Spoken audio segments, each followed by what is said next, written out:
There's 3 requirements for this program. You're going to need a Rust server that you have admin on, and a Rust server that has EAC off. If you don't have a server, you can host one for free on your PC, or you can go to rustcinematic.com and get one from there.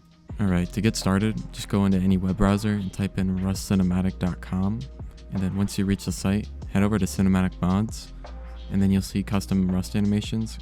Go ahead and click download, and then you'll see our policy and our agreed to terms. Just make sure you read through those, exit out of it, and then go to agree and download.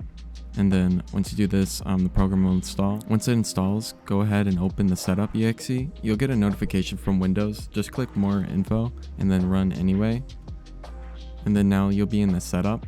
Go ahead, click next until you get to install. And then once you hit install, the program will install. Once it finished installing, click finish. And then just agree to the terms and service again. And make sure you read through here and then click next.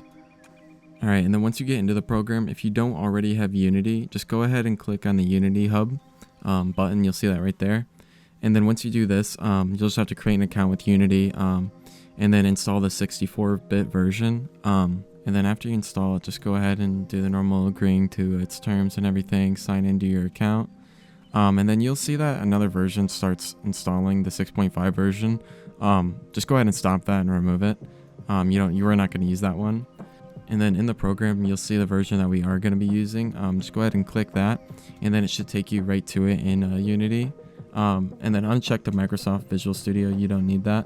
And then just go ahead and install it.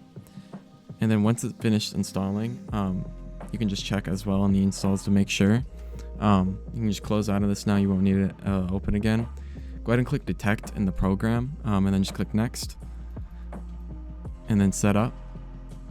And then after it's finished setting up, all you're going to want to do from here is make sure Steam's open. And then after Steam's open, don't launch Rust from there, but launch Rust from the program. And then after it's done launching, just go ahead and hop onto your server. Alright, now that I'm on my server, I'm just going to go ahead and go back into the program. Click load animator, and your game might freeze for a second, but that's completely normal. And then once you load the animator, you'll see a message. It's not an error message. I'll show you what this means later. But for now, we need to get an animation. And if you don't know how to make animations or use any 3D software, that's completely fine. There's a ton of free sites out there for free animations. Now, the files that do work with this are FBX animations, .animed specifically for Unity, or the best is FBX animations for Unity. And so a free place to get these, you can go on sites like Mixamo. So for example, on Mixamo, I'm just going to find one like something cool like death, and find a guy kind of flopping over. And then once you find one that you do like, just go over to the download button. And this is pretty much for any free version you get out there. Change the format to FBX for Unity, and then make sure the FPS is 60 as well, and then just download it.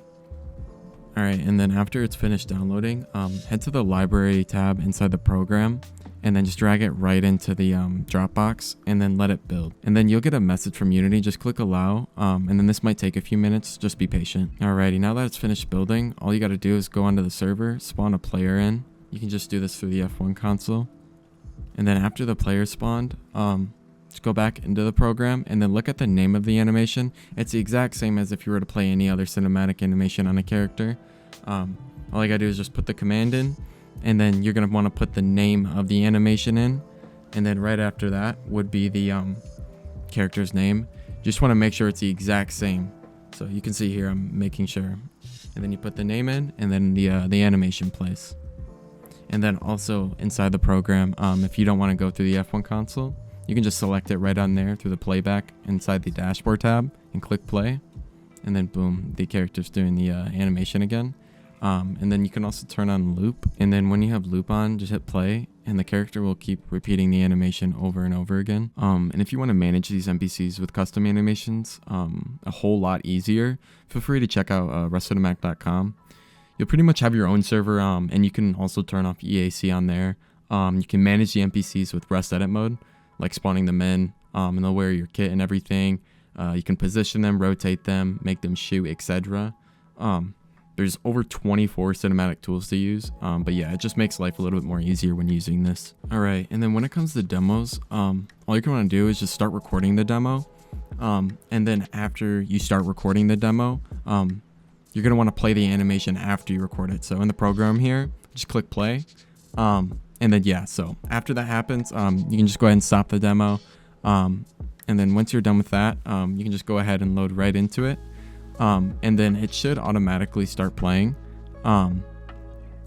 right at the moment when you did play the animation. And then it also does work with time scale and whatnot, just in case you were wondering. And if it doesn't work at all in the demo, all you got to do is just go into the program, click on settings, and then click on the reset button, and then it should be working in the demo. If you have any problems where the animation's not working, just click reset. But you got to make sure you're in game or inside a demo.